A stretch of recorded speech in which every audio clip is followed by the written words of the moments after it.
Hey parents, what's going on? Happy whatever day this is, I don't even know.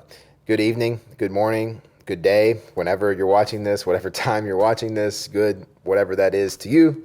Hope you're doing well. I've been thinking a lot the last couple of days about what this quarantine period, this COVID-19 season, has done to us as families and as people, and in particular in regards to our students, how it's impacted them mentally, emotionally, spiritually. I've been on quite a few Zoom calls here lately, as you may have been as well.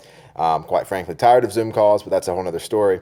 Anyway, been on quite a few Zoom calls with student pastors from around this state and a few others. And one of the things that keeps coming back up over and over again is the mental impact that this time period of isolation has had and will continue to have on the lives of our students. The mental health issues that we'll see coming out of this because of what's happened in terms of being, quarantined and having half of your school year essentially taken away and all the stuff that's gone on with that. Anyway, and as I've been thinking about that, the realization that struck me is that this has literally impacted the whole world. And we talk about things that impact people and things that have an impact. And honestly, a lot of times what we talk about as impactful, it may impact a few people, but very rarely does something literally impact everybody on the globe. And I think this is, I would say that's probably pretty close to a literal statement that this has literally impacted people around the world, every continent. Every people group has been in some way, shape, or form impacted by this global pandemic. But even though this has impacted everybody, the reality is it hasn't impacted all of us the same way. And that's true even here locally. Some people have lost their jobs, some people haven't. Some people have seen this be a blessing to their families. You get to have family dinner, you get to connect together as a family. Some people have seen this place strain on their family, or it's just magnified the family issues that were already there. Same thing in marriage. Some people, this is a blessing for their marriage. In other people's lives, this has been one of the hardest periods on their marriage that they've ever experienced. And so I know we've got the spectrum of experiences that I'm talking to today. But again, the bottom line is that we've all been impacted, whether that's just simply the schedule of what you normally do during a week and basically everything else has been the same, or whether this has drastically impacted and altered the world that you live in. It's impacted all of us. It's affected all of us in some way, shape, or form. And just thinking through that idea and thinking through the impact this is going to have on our students, I think that one of the most helpful things that you and I could do for our students, as their parents, as the people they look up to, as their guardians, whatever role you fill in your student's life, I think one of the best things that we could do is to acknowledge the impact that this event has had on us.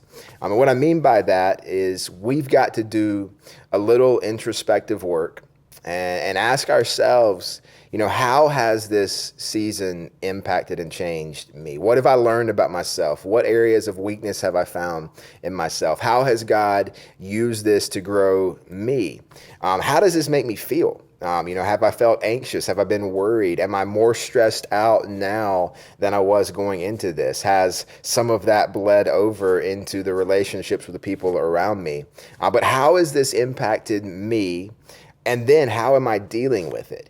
And I think that if we start having that conversation with ourselves, with our spouses, with the people close to us that we trust and that we love, all of a sudden that's going to open up some doors for us to have that conversation with our students, with our children, with the ones that are looking up to us.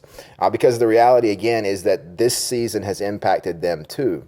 And for many of our students, I'm afraid that they may not have the words or the emotional capacity to put into words what has happened to them. And so by us as, their parents, their guardians, the people they look up to, acknowledging that this has impacted us, I think it may open a door for us to hear how this season has impacted them. I think sometimes we can tend to think that, we've got to be strong for our kids. We've got to show them strength. We've got to always have the answer. We've got to be the foundation. And the reality is that in a time like this, the best thing we can do is be honest and point them to the foundation that's found in God, our relationship with Jesus through the strength of the Holy Spirit. Like, we don't have all the answers, and that's okay. And I love the Psalms. If you go read through the Psalms, every human emotion that could be imagined is expressed in the Psalms. David cries out to God, and he's like, God, where are you? Have you abandoned me? But he always comes back time and time again throughout the book of the Psalms to the truth that God is present in the middle of what he's going through. I love Psalm 121. I lift my eyes up to the hills. Where does my help come from? My help comes from the Lord, the maker of heaven and earth. And what a great opportunity for us to remind our students, to remind our kids in these days that there are a lot of things that can offer help in this world. But ultimately, our help as followers of Jesus comes from the Lord, the maker of heaven and earth, the one who has not been surprised by the COVID-19 pandemic, and the one who is still ruling and reigning today and will be forever. So whatever we're feeling, it's okay, as long as we come back to the faith we have in God, as long as we anchor our lives to something deeper than our feelings. And I think when our students hear that from us, when they hear that it's impacted us too, and we're dealing with it too, and we're walking through it too, it's going to open some beautiful doors for some really, really good conversation about how this thing has impacted their lives and what they're feeling and what they're walking through as they navigate these waters as well. So that's my encouragement to you today. Let's do the hard work of examining ourselves so we can better reach our students right where they're at in the middle of this thing. Thank you guys so much for what you do as parents. Y'all are on the front lines of ministry. Student ministry at church is one aspect of a student's spiritual growth and development, but the primary growth and development spiritually happens in the home. And so thank you for leading the way there. Thank you for praying for your student. Thank you for investing in them spiritually. We're praying for you. We love you, and anything that we can do. I'd love to hear back from you guys and get some feedback on your thoughts. You guys have probably thought of things I haven't even thought of, or may have questions that maybe we can try to find some answers to together. So love to hear back from you. Let me know your thoughts and how you're trying to reach your student in the middle of these days. And look forward to seeing you guys sooner rather than later. Have a great day.